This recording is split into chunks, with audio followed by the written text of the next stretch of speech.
अस्सलामुअलैकुम स्टूडेंट्स, मैं हूं आपका physics teacher Mohammad Isa and you are watching my YouTube channel professor Mohammad ईसा।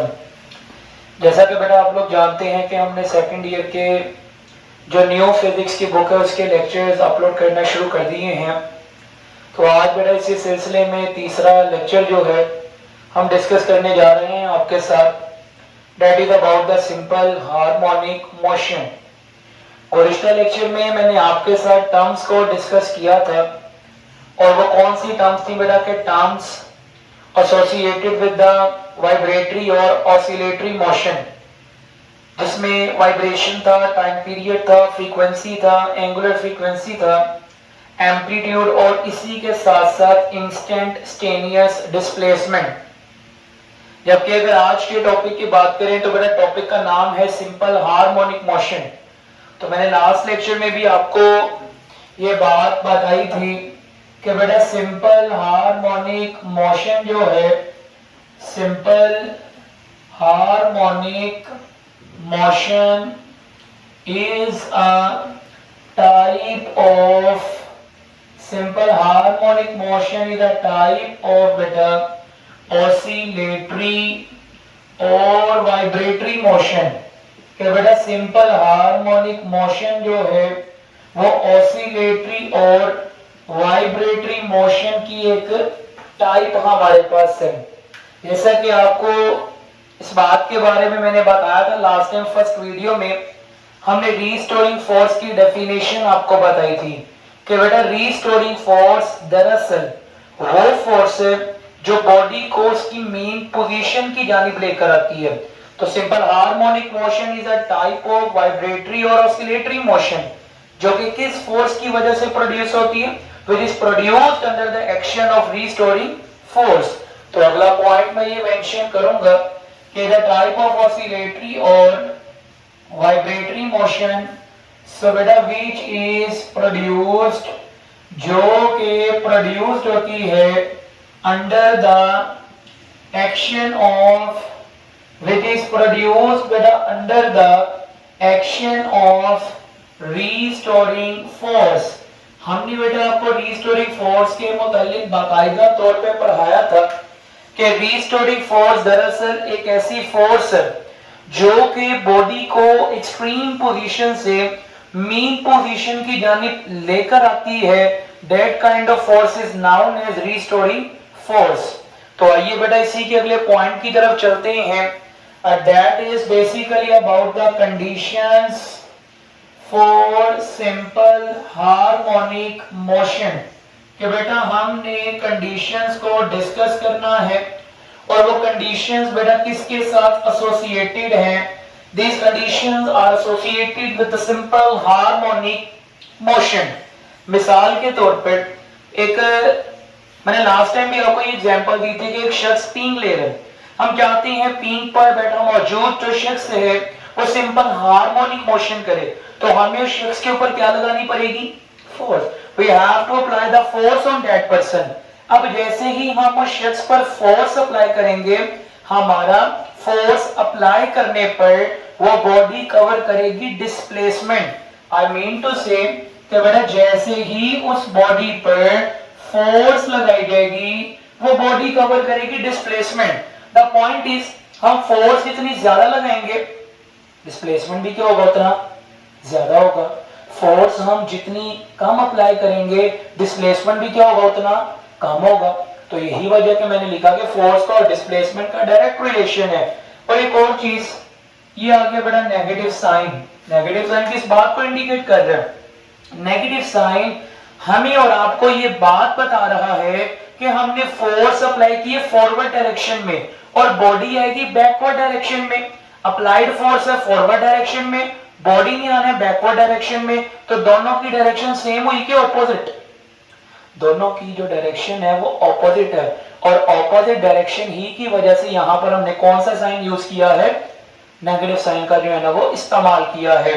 तो सबसे पहली कंडीशन हमारे पास यही है कि बेटा इन सिंपल हार्मोनिक मोशन, कि बेटा सिंपल हार्मोनिक मोशन में द नेट फोर्स इज, कि बेटा the net force is directly proportional, the net force is directly proportional to the displacement, कि बेटा the net force is directly proportional to the displacement from the mean position, कि बेटा net force का और displacement का जो है मेरे बेटे वो आपस में कैसा रिलेशन है, the net force is directly proportional to the displacement। और बेटा नेगेटिव साइन मैंने भी आपको बताया कि अप्लाइड फोर्स, ठीक है, वो फॉरवर्ड डायरेक्शन में है, और जैसे ही हम बॉडी पर फोर्स अप्लाई करना छोड़ते हैं बॉडी बैकवर्ड डायरेक्शन में आती है, तो जो कि अप्लाइड फोर्स और बॉडी का वापस आना दोनों अपोजिट डायरेक्शन में है, इसलिए कौन सा साइन आया है, नेगेटिव, माइनस का जो है ना वो साइन आया है।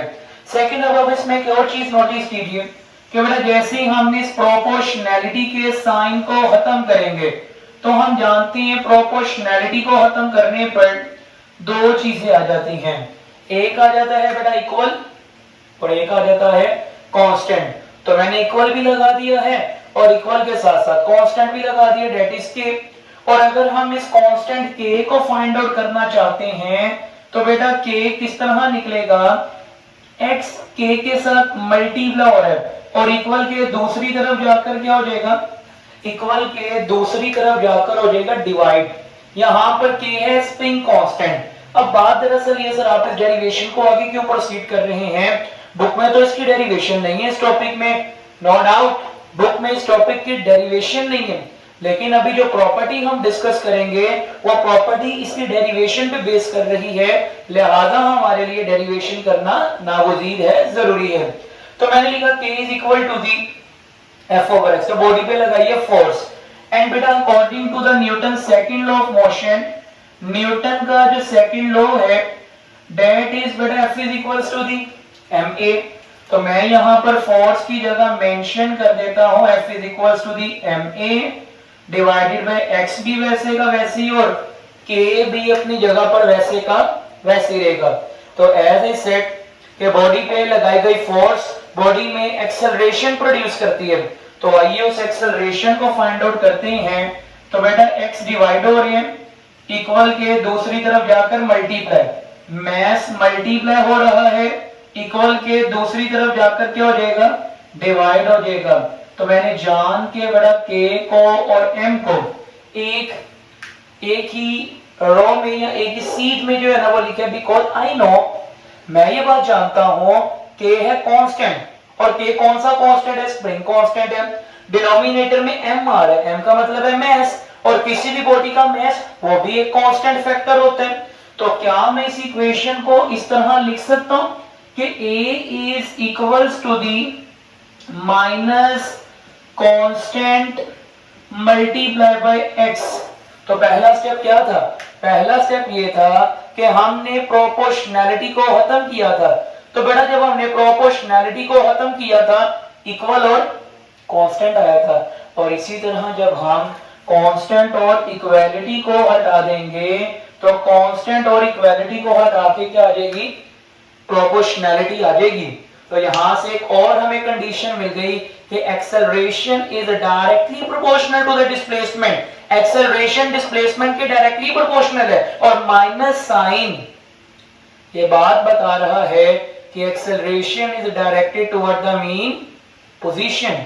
तो अगली प्रॉपर्टी मैं यहां पर मेंशन करता हूं, एंड दैट इज बेटा के द एक्सेलरेशन, कि बेटा द एक्सेलरेशन इज डायरेक्टली, बेटे the acceleration is directly proportional to the displacement, कि बेटा एक्सेलरेशन जो है it is directly proportional to the displacement, और नेगेटिव साइन का आना इस बात की इंडिकेशन है कि बेटा एंड इज डायरेक्टेड, और ये एक्सेलरेशन डायरेक्टेड होता है and is directed toward the mean position, कि बेटा ये जो एक्सेलरेशन है ये किस जानिब होता है बेटा? टुवर्ड द मीन पोजीशन की जानिब होता है। और अगर मैं इसकी मैथमेटिकल फॉर्म लिखूं इस प्रॉपर्टी की,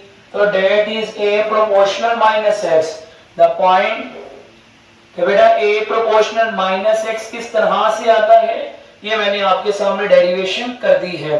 now moving toward the third property.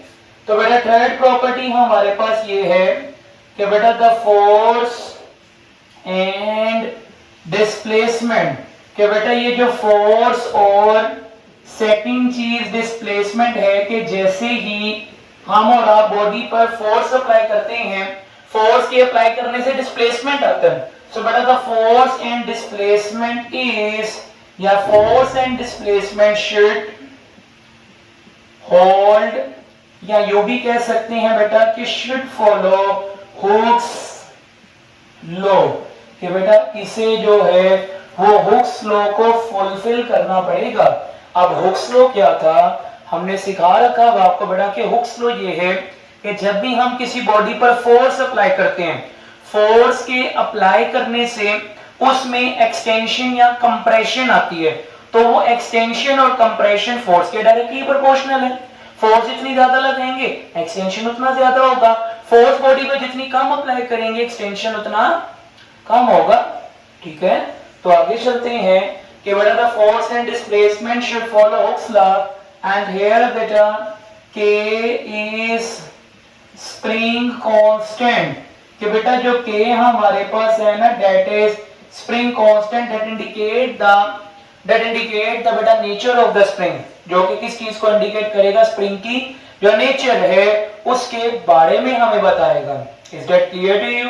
So moving toward the last property, और लास्ट प्रॉपर्टी हमारे पास ये है बेटा कि द रीस्टोरिंग फोर्स, कि बेटा ये जो रीस्टोरिंग फोर्स होती है, the restoring force is directly proportional, कि बेटा the restoring force is directly proportional to the inertia of a body, कि बेटा रीस्टोरिंग फोर्स जो है वो इनर्शिया ऑफ अ बॉडी के डायरेक्टली प्रोपोर्शनल है। ये बात इंशाल्लाह हम आपको आने वाले लेक्चर्स में सिखाएंगे भी।